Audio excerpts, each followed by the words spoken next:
Allard's neighborhood.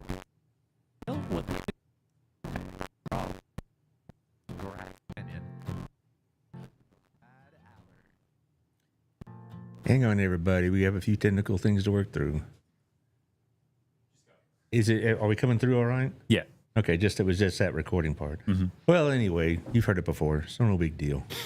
Anyway, we have Sandy Mason here, American Legion, but he's going to talk mostly today about his role in the Parks and Wildlife programs here in Texas, about youth hunters and things like that, and all the opportunities, benefits, et cetera, that come with that. And and we're going to talk about how if you have somebody in your family that needs instruction on how to hunt and how to hunt appropriately, properly, legally, this is the guy to talk to. Okay, we don't want poachers in this state, dadgum. No, we got a problem with that. Do we really? I mean, I don't. I'm not a hunter myself, and so I mean, it has nothing to do with any kind of Second Amendment statement. I have, I'm fully on board with that. It's just not something I grew up with. And right. But do we really have a problem with poaching? Do we? There are a few people who decide they'd rather not follow the laws when it comes to certain game animals, unfortunately, and then we have a few people who go outside the law to protect their chickens or other livestock, and unfortunately they'll break the law doing that too. All right, we'll talk about all these things because I wasn't aware of that. I mean, the only mass hunting I know of is those feral hogs. Yeah, and that's another issue. Yeah. But anyway, let's go ahead and talk about the sponsors and particularly what's going on Thursday, which is one of the biggest shows we do all week. Thank you to Otto at our place. I was just there last Thursday with the usual crew, and we came with the usual results on our quest to solve the world's problems. And then you know where we went there. But anyway, it's a great place, and it's very welcoming. I'll put it that way. You walk in there, people know you. It's very relaxed atmosphere. Food's good, service is great as always. And then of course we have Otto's other joint, Gina's, which is going to be the site of our big show on Thursday. We're going to have the nonprofits for North Texas Giving Day. And what'll happen is they will come by and, each 7, 8, 9-minute segments, depending how much they have to say. And it's going to be almost all the local nonprofits. If you haven't made sure that I have you on the schedule, please do so. But almost everybody that are the usual suspects, shall we say, are going to be there. And it's a great show. And what's really nice about it is when somebody is on doing their segment, the rest of them are, having a fun time together, having some pizza together, or whatever else. I kid them about having a few beers, but I doubt that'll happen, doggone it. But anyway, the point is they'll really do root for each other. It's very, very sweet to watch, and it's a great show. This is going to be my first remote with young Josh over here, but he's not too nervous, are you? No, not at all. Nah, he's an old pro. He's going to tear it up. So be a walk in the park. That's what I'm saying. Anyway, we'll be there, and if y'all want to drop by, it'd be a great thing to do, not just for the pizza and such, but also just to see what's going on, and talk to some of these people. Maybe it's a program that you can be involved in as a participant, either as a donor or volunteer or things of that nature. Also, thank you to John Williams. I got to hand it to John.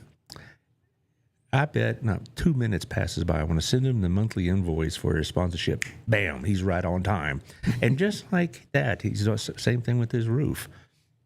So call him at 817-734-2756, and he'll come check your roof out. Now, I don't know if it's going to rain anytime soon, but this is a good time to do it. The best time to do it is when it's not raining, right? And so have them come by, check it out. Pretty soon, about 6 weeks, 7 weeks, we're going to start getting wet weather and then cold wet weather and all this, and you want to make sure that you got it all taken care of. You don't want to find out at the bad time, oops, I got a leak in my roof. Mm-hmm. Because, man, a leaky roof will cause so many other problems, not just water in the attic, but mold problems and wall problems. Oh, it's terrible. It's terrible to tell you. Also, so call John, 817-734-2756. Also, our friend Jeff Kelly at jeffkellyrealty.com, Jeff at jeffkellyrealty.com. That's his email. His phone number is 817-781-0546.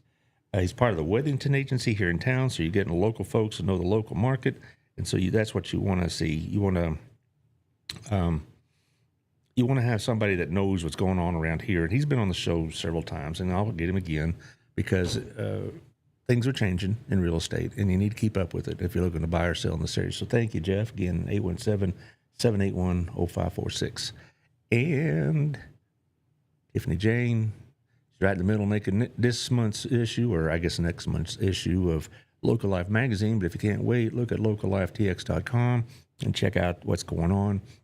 It's a great advertisement, goes to 30,000 homes, and a lot of other institutions have extra copies to peruse while you wait, and waiting for your turn at the salon or waiting for your car's oil to be changed, whatever. You can look through that, and so it gets a lot of eyeballs. It's a really effective way of getting your word out. Let's see some of the nonprofits that are going on. Do we have anything coming up?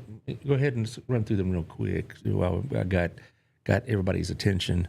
I think we do have some. Oh, Say this one first. Yes, Center for ASD, which, by the way, won a big grant from NBC, which is a big deal. I mean, they get some money out of that one. Anyway, on the 25th of September, they have a pickleball tournament over at Southern Oaks, and then the next day is their golf tournament. So get a hold of Lisa Bolton House over there and register for this.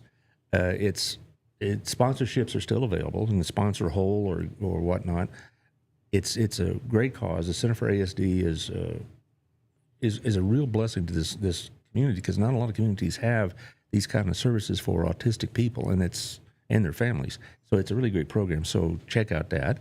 Also, we have September 26th, we have the Full Circle Women's Conference with the Chamber of Commerce.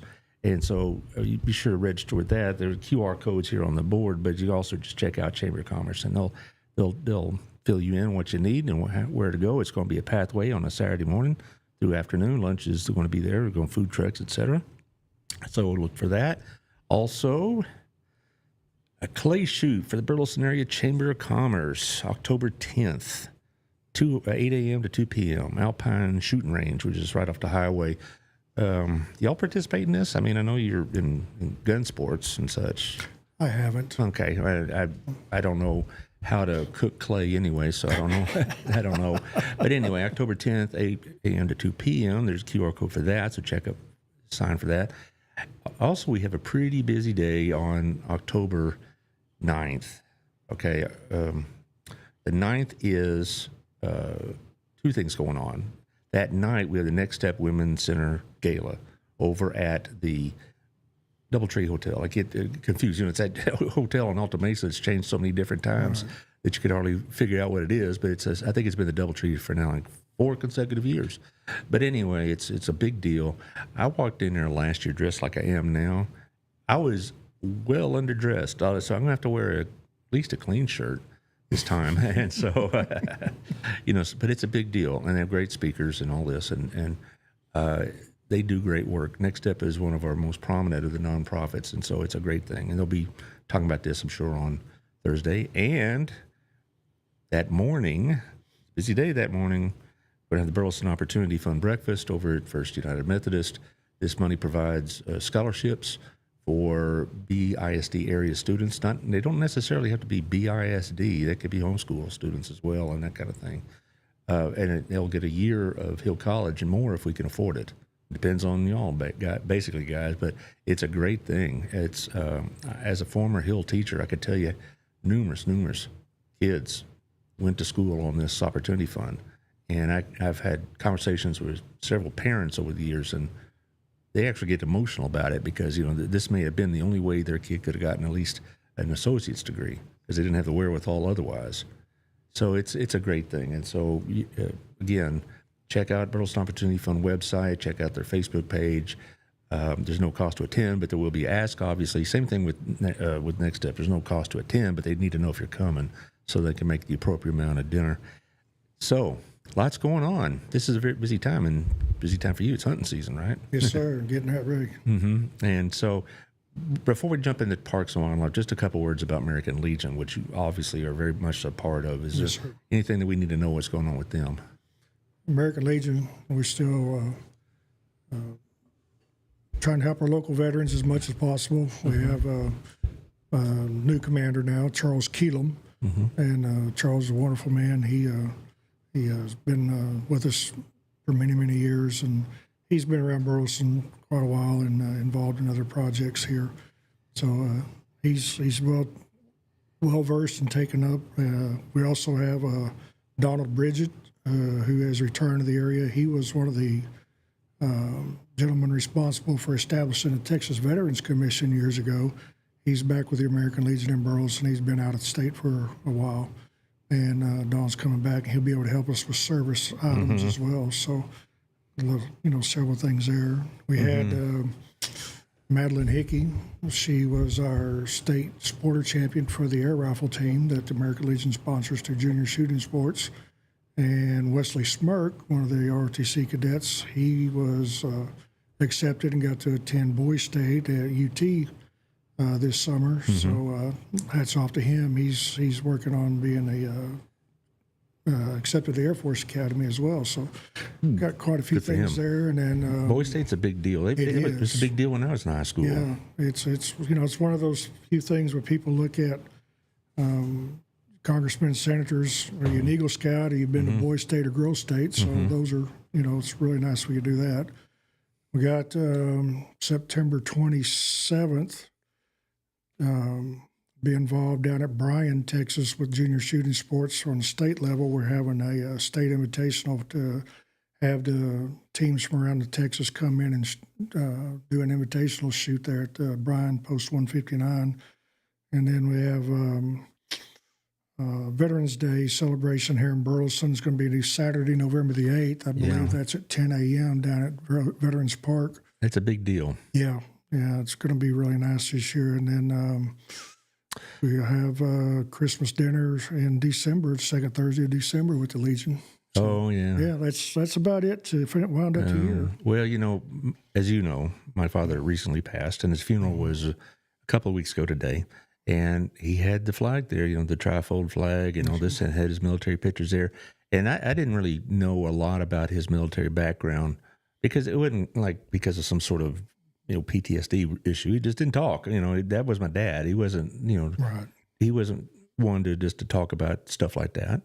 But I found out a lot of stuff in the last few years about, making Green Beret and being, getting promoted and all this other stuff. What was that? Okay. Anyway, it was great to have the flag there at the funeral though, and his military pictures. We had top flags yesterday. Several of us, the American Legion, Saturday. Several of us met over at Lucas Blessing Funeral Home. They have been very receptive to the American Legion and worked with us. We used to meet there, years ago. A program started earlier in the year where when a veteran is cremated, that the American flag can be placed with the body. That's what's going to happen with my father. So now Lucas Blessing worked with us, and we were able to turn over a couple of hundred American flags that have been retired.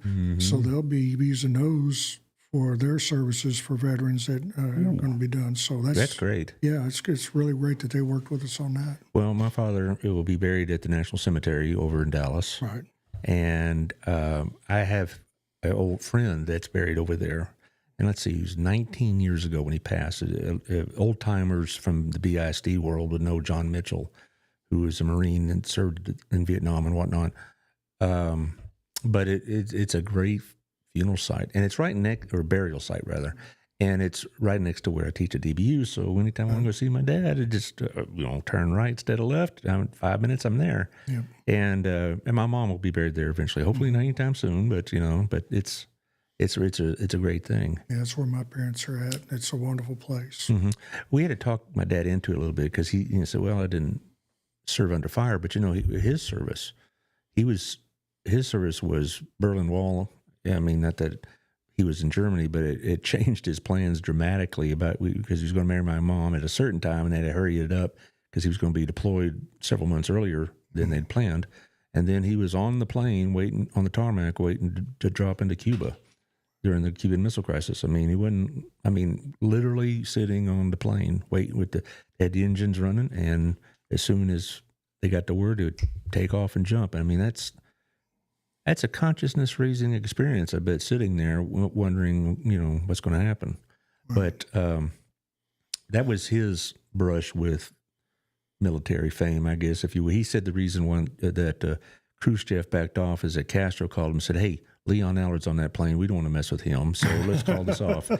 But that was the old joke he would tell. But anyways, talk about the Parks and Wildlife program. I'm going to let you pretty much drive the program because you got a lot of pictures and you got a lot on the program. But this is not technically part of the American Legion. This is you that does this, but the American Legion supports it through you, right? Yeah, the Legion has been very supportive, and other groups as well of Parks and Wildlife. Some of the things we do with education programs, especially. So, about 16 years ago, my son and I went to take a hunter's education course together, and I was grandfathered due to birth date. You know, if you're born before September 2nd, 1971, Texas says you're exempt from having to take a hunter education program. Everybody else, if you're going to get a hunting license and use it in the field, it's a mandatory program. Okay, I want to repeat that. If you were born before 71, you don't have to worry about it? After 71.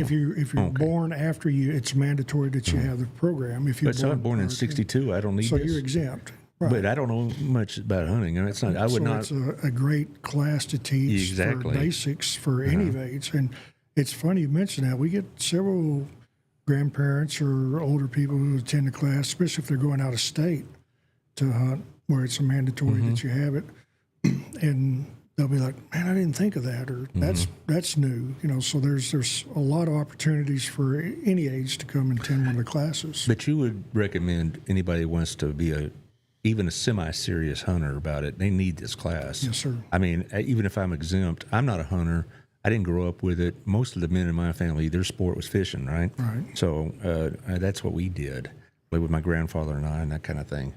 But as far as hunting, if I wanted to become a hunter, even if I'm exempt, I'm taking that class. I want to keep all my feet, and I want to know what I'm doing, and I don't want to accidentally shoot something. That's why you wear the bright orange camouflage, well, not camouflage, I guess, bright orange hats, bright orange vests, and whatever else. Because there's no bright orange animals out here. No, that's not a natural color. That's the reason it's recognized as a hunting orange color. We call it a safety orange when we have our youth with us. So, a couple of years after getting involved and becoming an instructor for Parks and Wildlife, 10 years ago, I became an area chief here for Parks and Wildlife, and that has grown quite a bit. I now work with Johnson, Hill, and Bosque counties for education assistance for different groups, organizations, schools, you name it. Try to help any of them out we can. We do classes from hunter education to firearm safety. We have animal identification, wildlife management classes. We're doing CWD, licensing. So there's all sorts of different programs that are available for people to look at. We also a couple of people here local that have got involved with me. We kind of have a team we use. Miranda and Bill, we become bow hunter instructors, so we do bow hunter safety as well. And then we have several people who work with us for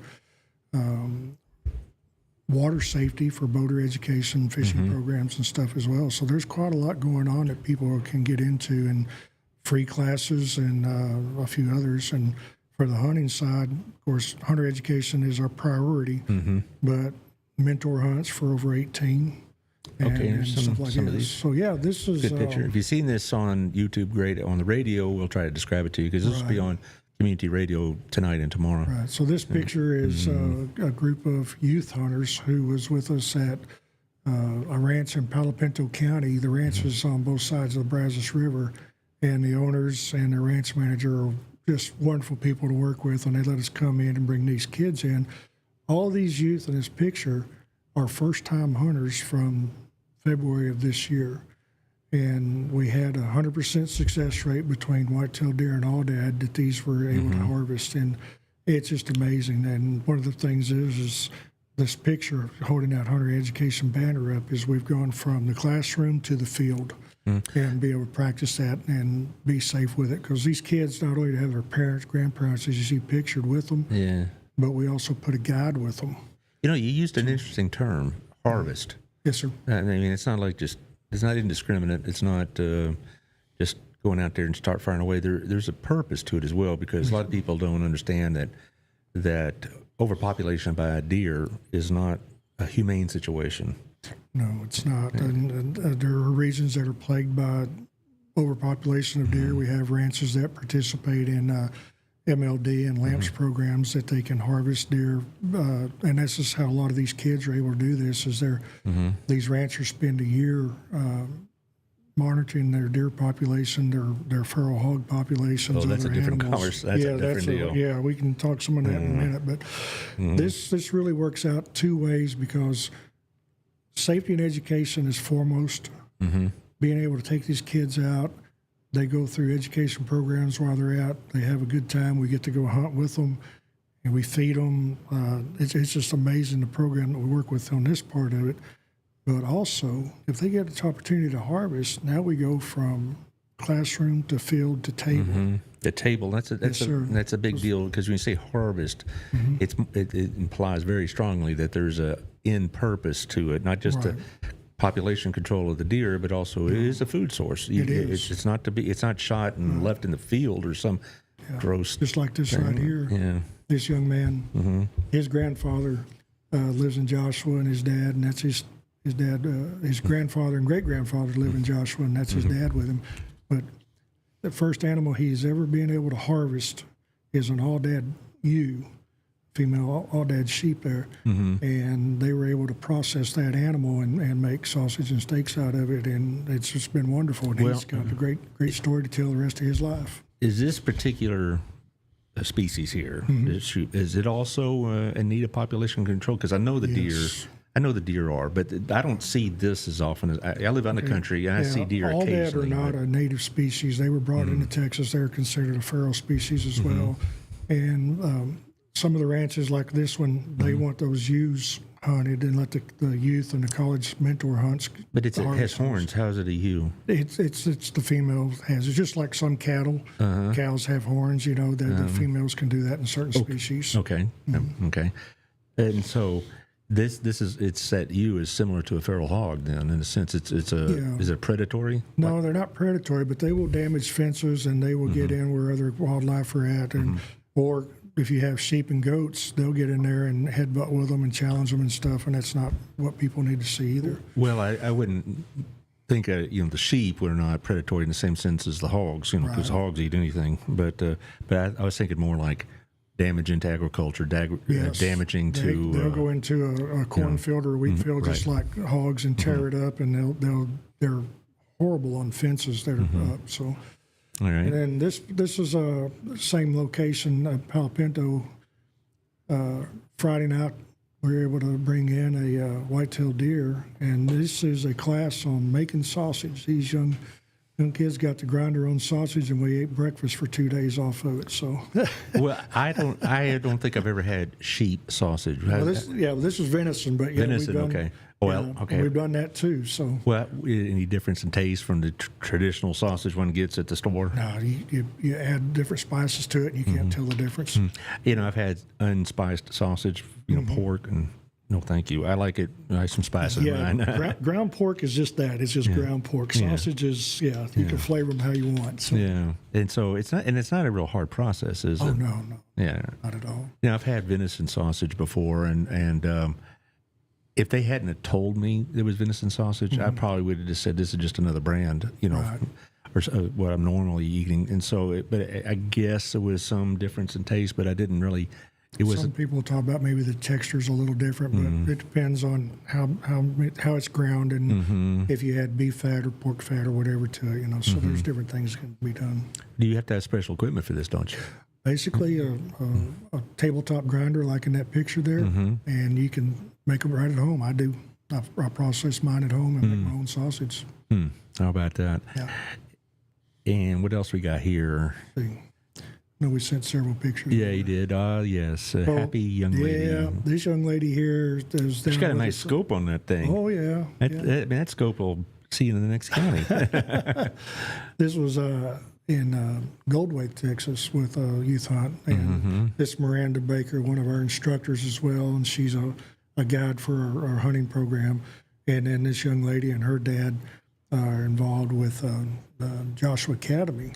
So they got to come out and hunt with us, and it was a great opportunity. And they had to take a picture in the blind of everybody being smiles and happy. So Well, that's interesting because we think of hunting as a mostly male thing, but it's not true at all. no. Yeah. And so many, under 18 are involved in it now and wanting Right. to get more involved. And the education that we get to go with them, because not only they're sitting there looking for a game animal, but Miranda, all the other guides that we work with, the instructors, they're talking about what do we go over in hunter safety? What do we talk about with the scope? What do we talk about when we can put our finger on the trigger? All that sort of stuff comes into play. So it's constantly reworking and keeping the knowledge base going. And we get a lot of the parents coming back saying, man, I'm so glad you guys talked to them about different things. Well, I always could tell as a teacher when hunting season started because the attendance was a bit lax on the first day. Yeah. Usually it starts on a Friday.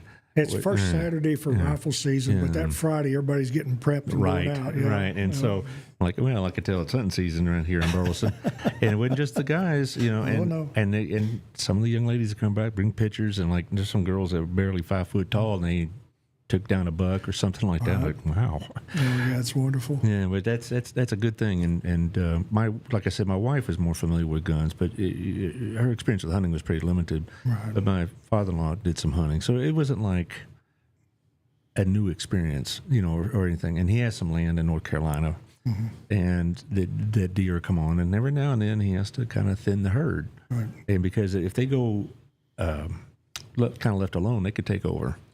Not only that, but if they're not managed properly, then there are issues where deer have starved themselves out because of the breeding and stuff. And it's not like they're going to breed numerous times through the year and have multiple births and stuff like hogs or other species can. But the issue comes that if they're not managed and you have limited resources, the deer herd can suffer because it's not, because of the resources around them. And if they are dying out, there's going to be all sorts of other related problems, like it can cause pestis or parasite problems and things of that nature. I've been told. Some of the weakened animals can get parasites with stomach flutes or other types of worms.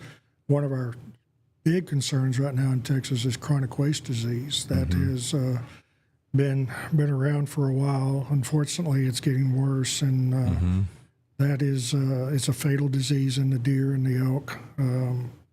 Some of the deer genomes are not susceptible to it, where the axis and Sitka deer aren't. But with the whitetail and the mule deer and the elk in Texas, it is a problem. It's been in Colorado for generations. It's been in other areas, but now in Texas, we have 9 inclusion zones that chronic waste disease is in, and anybody that's hunting in Texas now needs to be aware of that. Go to their outdoor annual. They need to check their county regulations and see if they have check stations for that.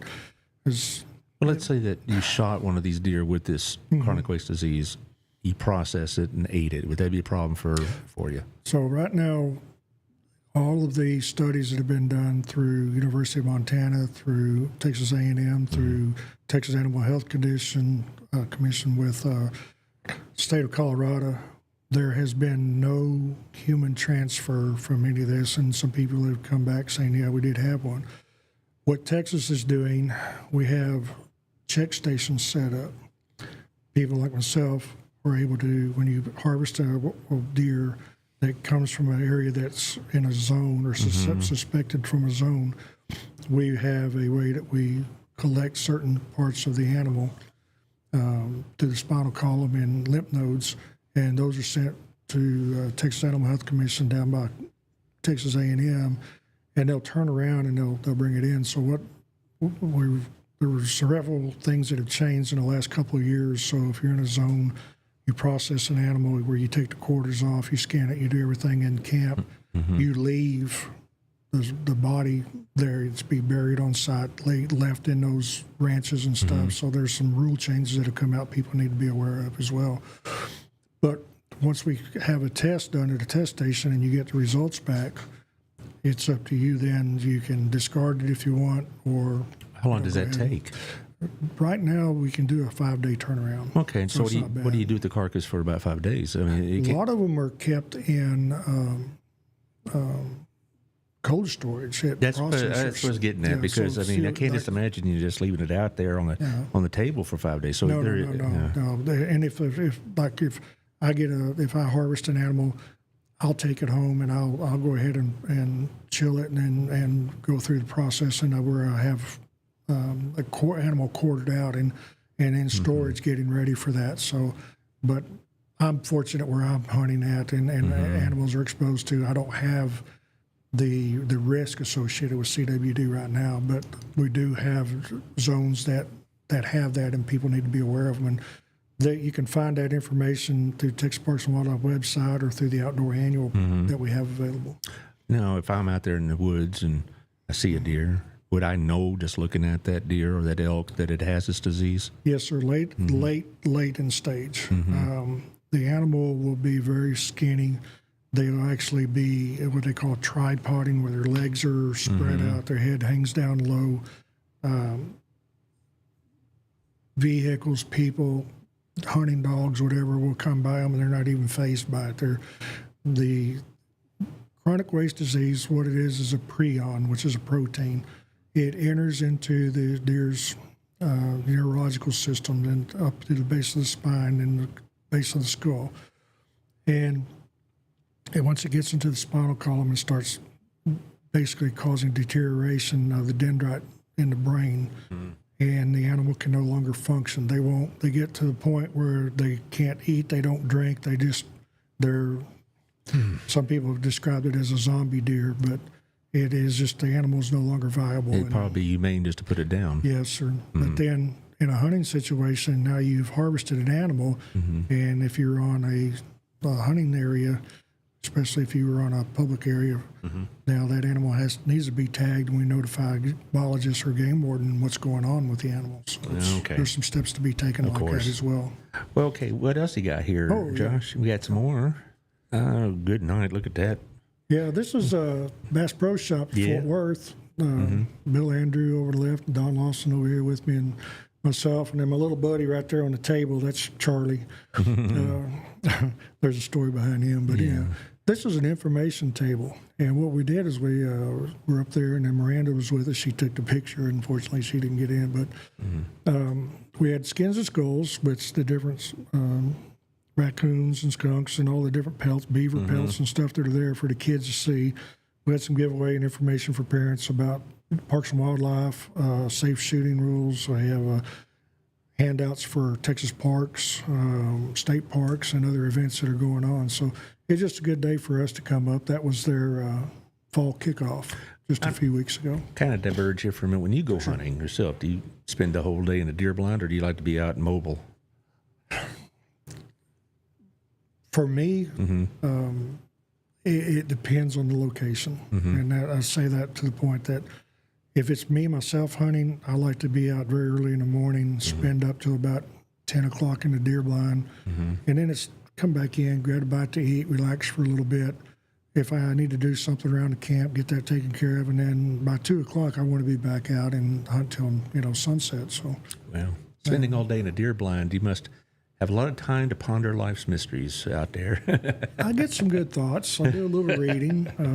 It's a good time to study. How are you going to hunt while you read? What if a deer walks right by you? I have my best friend hunt with me. Okay, so you're not all by yourself. Well, all right. Yeah, Mr. Jasper is, I have a red Lacey dog, Texas Lacey. Okay. And he loves it. He's got his own chair in the deer blind, and he sits there and he tells me when he's got a problem. So. Okay.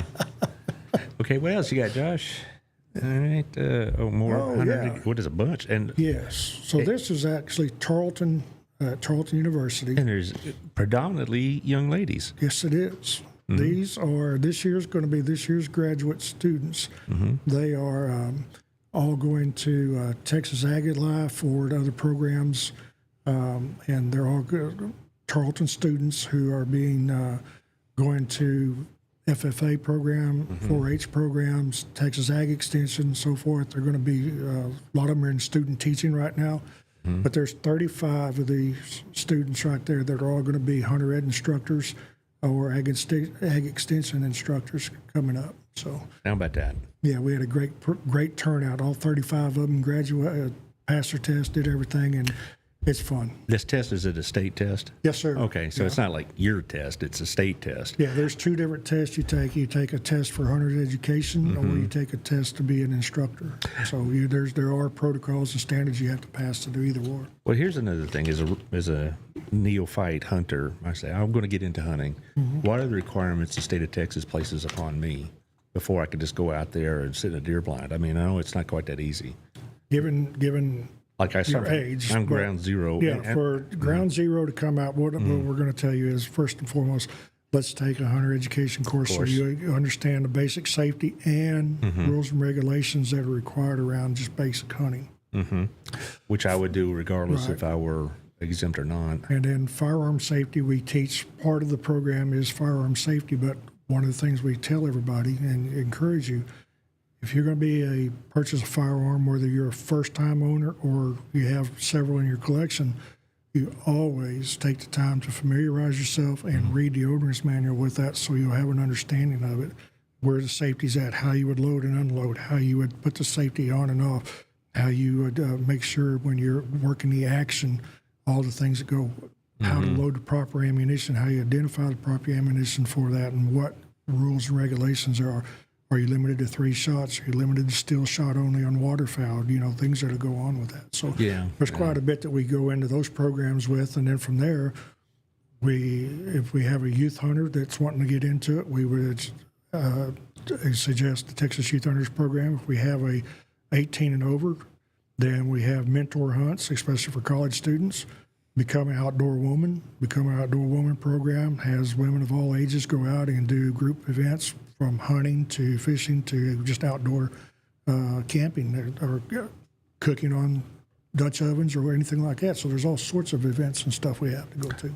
And then, of course, there is the licensure that you have to go. I mean, Yes, sir. you have to get your permits from the state and whatnot. Right. You have to have a state hunting license unless you are on your own property or your relatives where you are hunting feral hogs for depredation. That's another conversation entirely, isn't it? Those Yes, feral sir. hogs tear things up. My cousin retired from farming and ranching, and he could hear them, but we never really saw them because he lived near some low hills, Right. and you could hear them in the hills sometimes.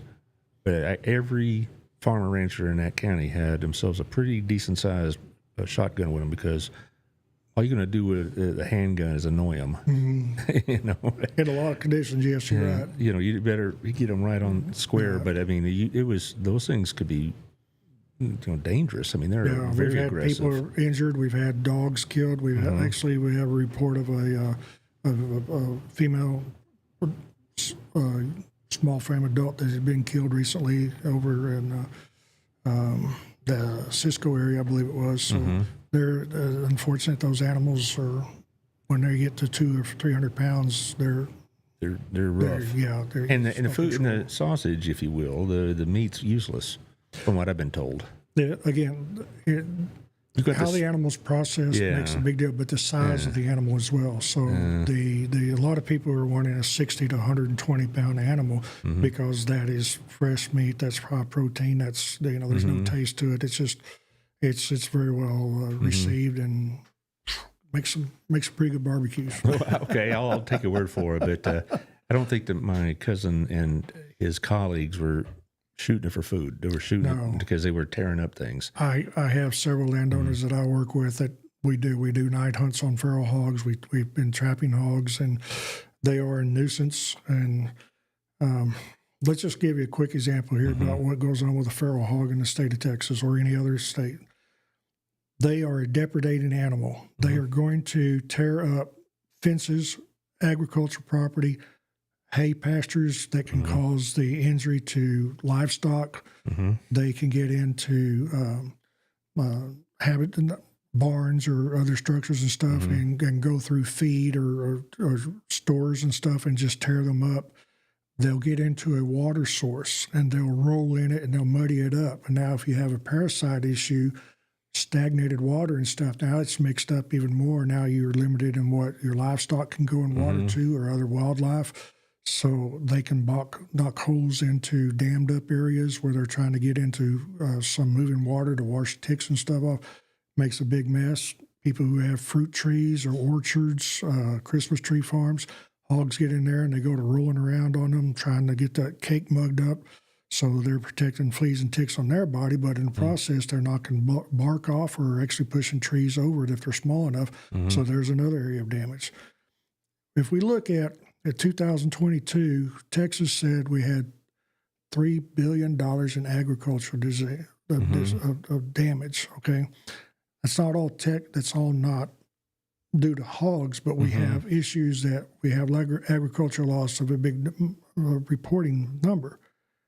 The problem that we have too is if I've got ranchers that have 100, 300, 500,000 acre pieces of land that are reporting damage, how many people that have 15, 20, 30 acres because their insurance premiums are so high, they can't report that type of damage because it doesn't. There's no way for it to pay off. So there's a lot more that gets done that people don't realize.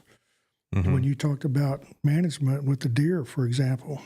So if I have a white-tailed doe deer and then she gets pretty good surroundings, carry capacity for her land and her area where she lives at, and she breeds at 2 years old and carries that fawn full term.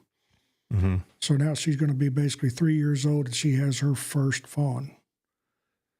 3 years later, that first fawn, if it's a doe, can breed 2.5 years going in her third year. In the meantime, that first animal, if she has one her first time at age 4, age 5, age 6, let's say at age 4 she has twins. If we do the math and then we go that third year for first off and so forth, keep going with it.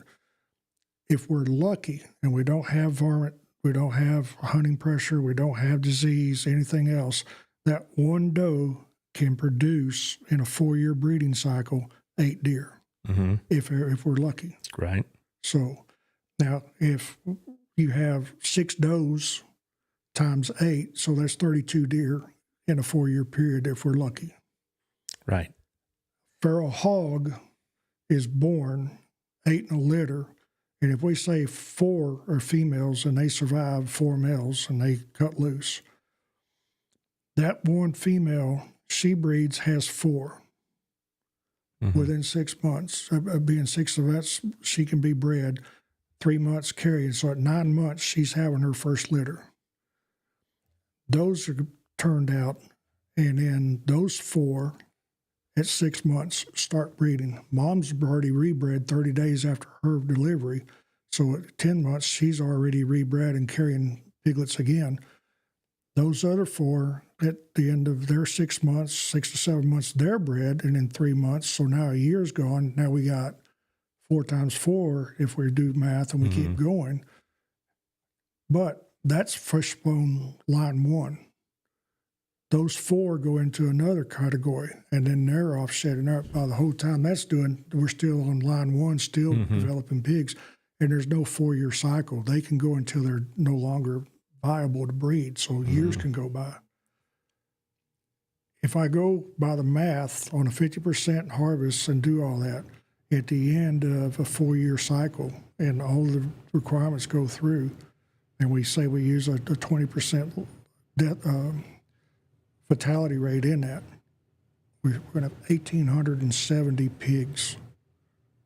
That's out a of lot. that first one in 4 years. Good grief. Yeah, so it is a detriment. And when people talk about feral hogs have no use, they don't. When it comes to people who are in the ranching business or in the wildlife management business, even in the security of their properties, if they live in areas that are populated by hogs.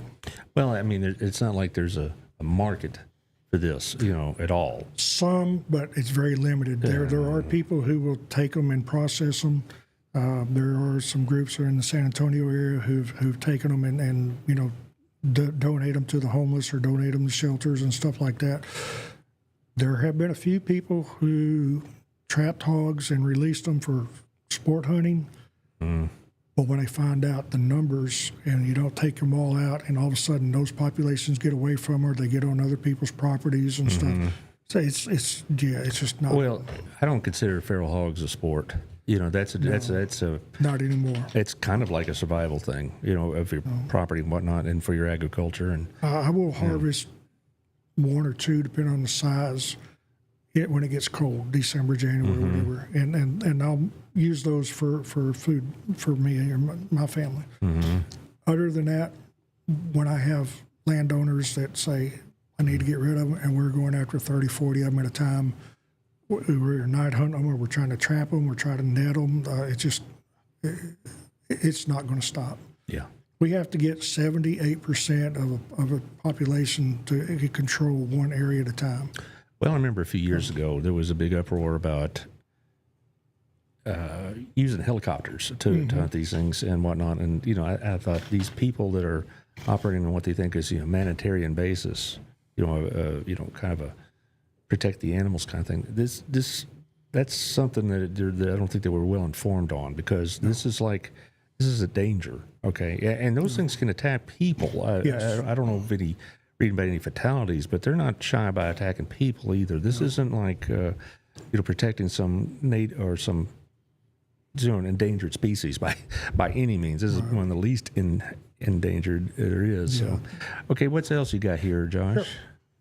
Get some more pictures. You got some more pictures, yeah. Yeah. So another youth hunt here. We have our landowner, Mr. Ford, up here. He's has this ranch in the Valley Mills area, and we were able to take this young group out here and hunt with us. And the girls down here and the one boy, they had a great time.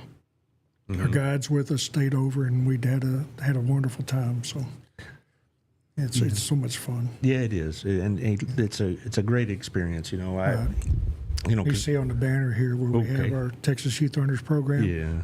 If anybody wants some more, they can either contact me through Parks and Wildlife on the website, or they can go to tyhp.org and get more information as well. So. That's tyhp.org out there, vast listening audience. You got it. Yeah, okay, tyhp.org. Right. Okay. And we'll go a couple more here. A couple more, and then we'll wrap it up, I guess. Yeah. There's that tyhp.org again. These are.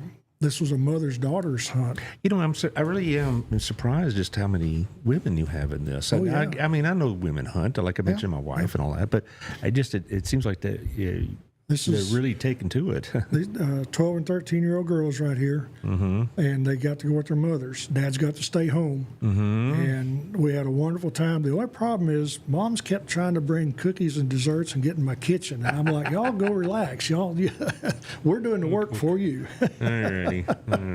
That's great. So, now, these hunts, they last about, you say, 3 days over the weekend. Oh, that's a nice picture. Yeah. And a little bit of goofing around here. Yeah, over here on the left is... he's a school teacher. Well, I can tell that crazed look in his eye. He has so much fun with it. But these guys right here, they got Dad got to go hunting with the little one, and it's just been so much fun. It's so it's a 3-day thing, right? Yeah, Friday, Saturday, Sunday typically. We have a couple specialty hunts. We might go 4 days or something, especially if we're doing the mule deer in West Texas, or if they're going on one of the bird hunts like up in Pampa. But we would talk about deer, but you actually do fowl as well. We do all sorts of things, yes, sir. Okay, so duck hunts and whatever else. Dove hunts going on right now with this for the youth or the mentors.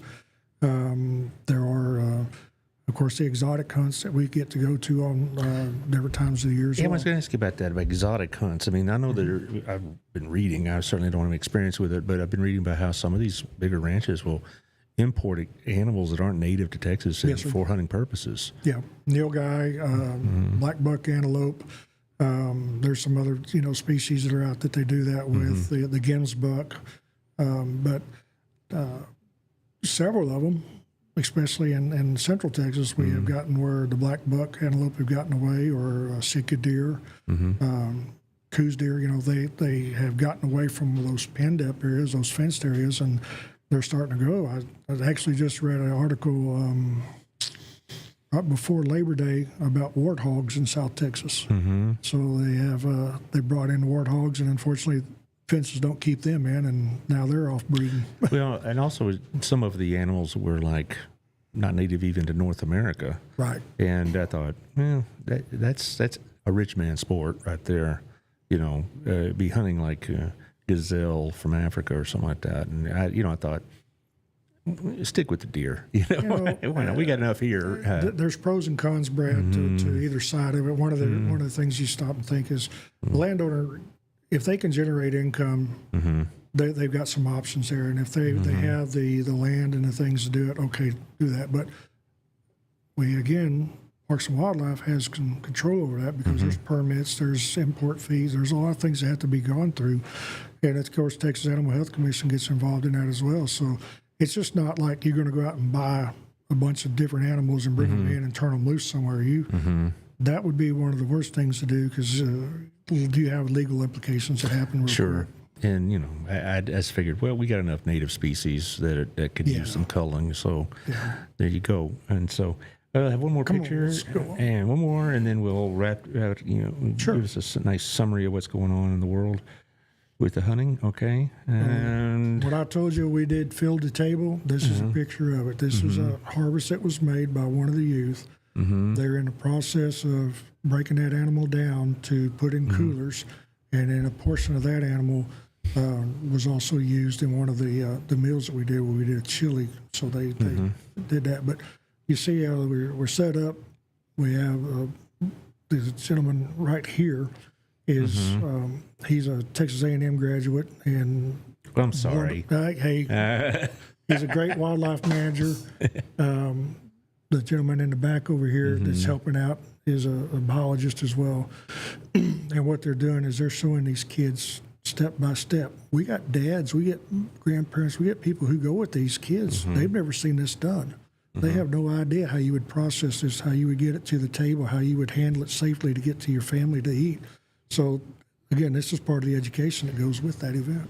Okay, and kind of in summary, though, one of the things, the benefits, I think, of this hunt isn't just for, processing food and whatever else, but almost every hunter I've ever known, I can't think of an exception, actually, is not very much into conservation.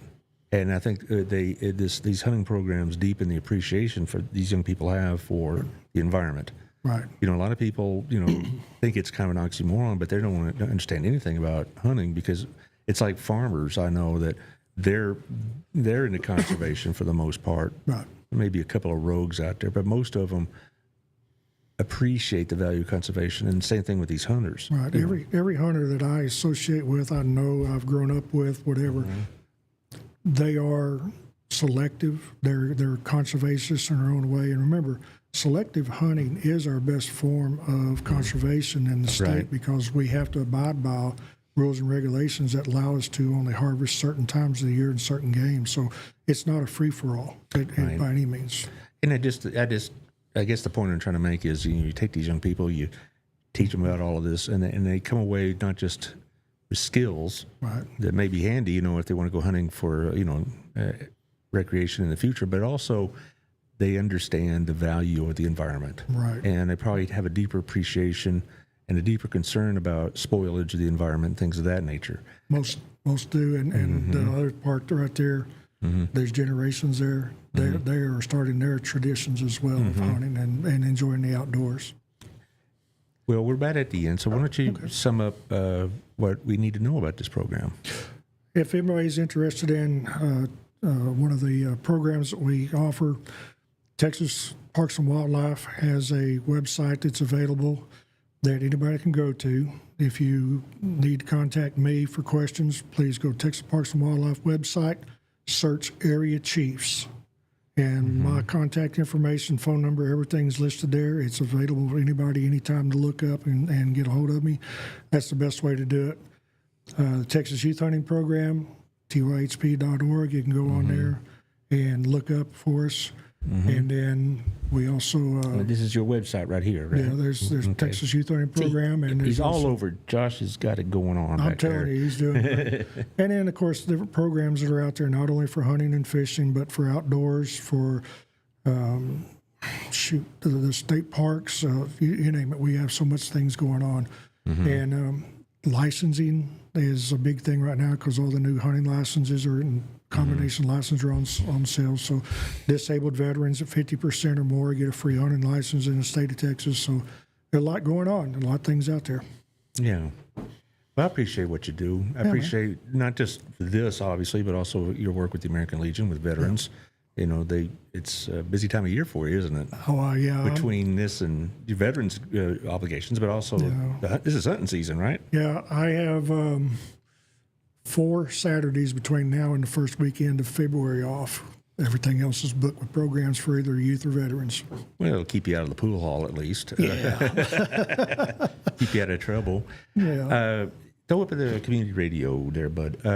This will be on the radio tonight on TuneIn and Line of 365, and I usually have links on the Facebook page. Community Radio TX will have it on at 6 tonight and 1 o'clock tomorrow. So if you want to pass this along to your friends and let them know that they can hear this on the way home or something like that. Again, we have the big show on Thursday at Gina's, so come on by. Just say hey. Just try, and we'll squeeze you in. I mean, it's not like, oh, I'm sorry you didn't get us in time. Last year we had one who, group come in. They said, oh, I thought so and so was going to send you the email or whatever. What is it? You can sit down. We'll talk. It's no big deal. It's not that formalized. This will be a big test for Josh. I don't know. Are you nervous? Nah, He's got not it. at all. Okay, bullcorn. Alrighty. Well, thank you, Sandy, for all you do, and we'll be talking to you probably, I hope, before the end of the year. We can talk about veterans issues some. Be good. All right, and we'll see y'all later, guys. Thank you.